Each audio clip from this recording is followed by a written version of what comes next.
lost, driving in a strange town with an address but no map. Sooner or later, it's a pedestrian who helps out.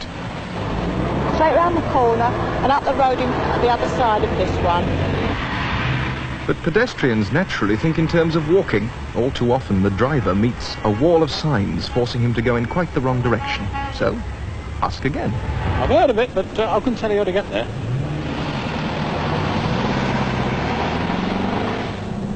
"50 yards, turn right at T-junction. 175 yards, turn left at crossroads. 200 yards, straight on at traffic lights."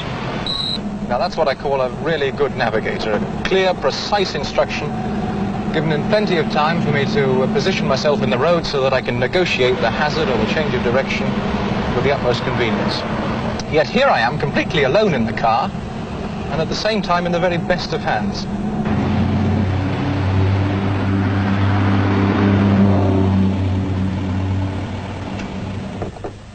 My navigator is this pre-recorded cassette of tape.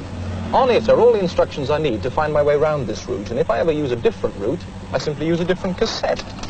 Most of the time, the playing unit is switched off. It's only switched on to relay the instructions to me, and those times are dictated by this control unit, which is mounted underneath the dashboard. On the end of each instruction is recorded a bleep, and it's the precise length of this bleep which tells the control unit how far the car has to travel before the next instructions are due.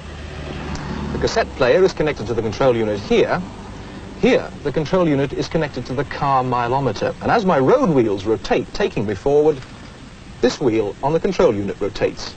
Now its revs are counted, and when that count corresponds with the information stored here from the bleep at the end of the last instruction, the next instruction is given.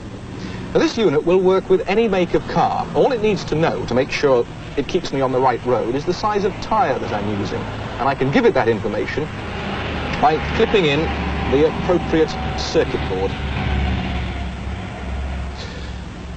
Right, let's put the unit back together and give it another spin.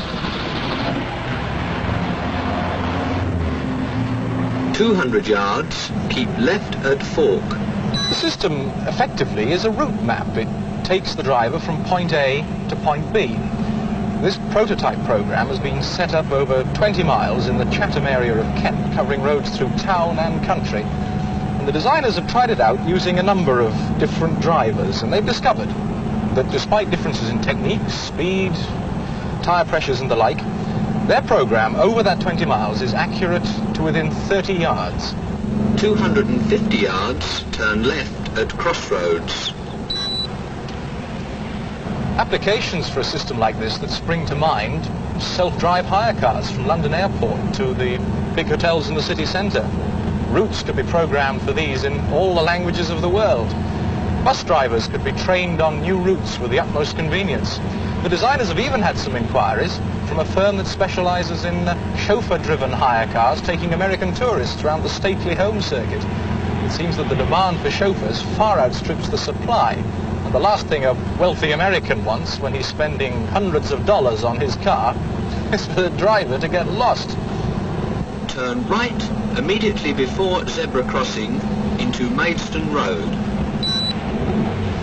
There is one drawback in all this, though. If for some reason or another the road system has been altered, there are roadworks or some diversion in force which isn't programmed on the tape, well then this whole business just becomes one glorious guided mystery tour.